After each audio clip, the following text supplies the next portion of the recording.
Bonjour à tous, aujourd'hui on plonge au cœur d'une crise qui pourrait bien mettre le feu aux poudres. On se trouve dans l'une des voies navigables les plus stratégiques du monde, et là, entre les États-Unis et l'Iran, les négociations ont complètement échoué. On est de retour à la case départ avec une tension à son maximum. Et puis, soudainement, il y a ce développement spectaculaire. Les États-Unis annoncent un blocus naval complet contre l'Iran. C'est un changement de stratégie radical. On ne parle plus d'une confrontation militaire directe, non. L'idée ici, c'est l'étranglement économique. Alors, pour bien comprendre ces stratégies, il faut se pencher sur ce qu'on appelle le modèle vénézuélien. C'est une tactique qui a déjà été utilisée ailleurs. L'objectif est simple, provoquer un effondrement économique total grâce à un blocus naval qui dure. Le but final est de paralyser l'économie iranienne au point que le régime n'ait d'autre choix que de céder. Mais attendez, comment a-t-on pu en arriver là ? Pour ça, il faut faire un petit retour en arrière, sur ces fameuses négociations à haut risque qui viennent de s'achever de manière assez spectaculaire. Imaginez un peu, 21 heures de pourparlers sous haute tension au Pakistan. Au début, l'Iran arrive plutôt confiant, pensant pouvoir obtenir un accord favorable. Mais au fil des heures, l'ambiance se dégrade. Et au bout de 21 heures, c'est l'impasse totale. L'optimisme iranien a complètement volé en éclats face à ce qu'ils ont perçu comme un choc brutal. Et pourquoi cet échec ? Eh bien, il suffit de regarder le fossé qui séparait les deux camps.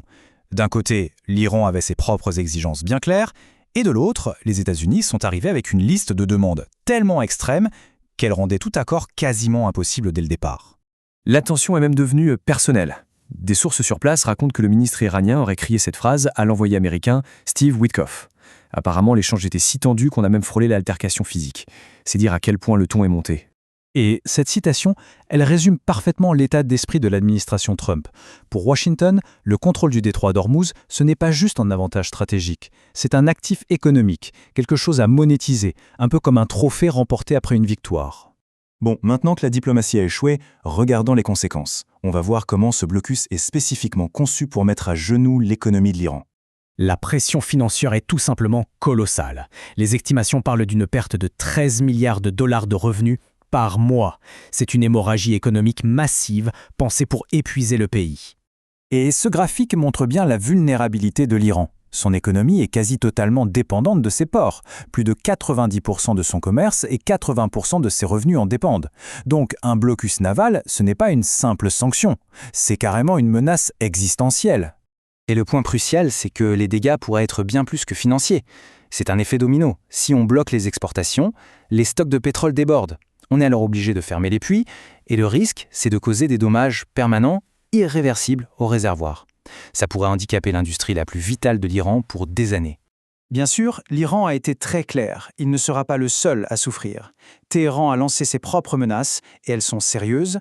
L'avertissement est sans équivoque, si nos ports sont assiégés, aucun port de la région ne sera à l'abri. Et voici l'avertissement brutal de l'Iran au reste du monde.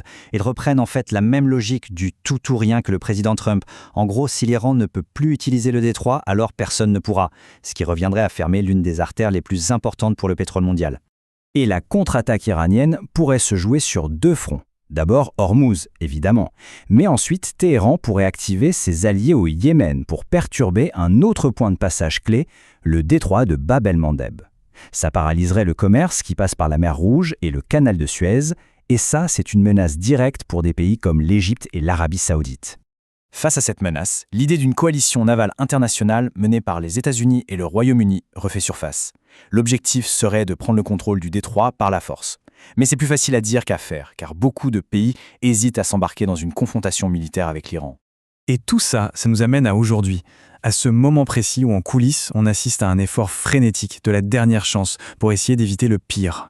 Une véritable course diplomatique est engagée. Des médiateurs du Pakistan, de la Turquie et surtout de l'Égypte s'activent pour trouver une porte de sortie. Le Caire, en particulier, joue un rôle clé dans ces pourparlers très discrets. Pour l'Égypte, la stabilité de la région est absolument vitale. Le problème, c'est que le temps presse. Il y a une date butoir, le 21 avril. C'est la date d'expiration de la trêve. Si d'ici là, aucun accord n'est trouvé, le risque de voir les hostilités reprendre de plus belle est immense. Le compte à rebours a commencé. On se retrouve donc avec cette question cruciale qui laisse toute une région dans une attente angoissante. Les positions de chaque camp sont tellement rigides et les enjeux tellement élevés que rien ne garantit que les négociations puissent même reprendre avant la fin de la trêve. Alors, accord de dernière minute ou guerre ? Toute la question est là.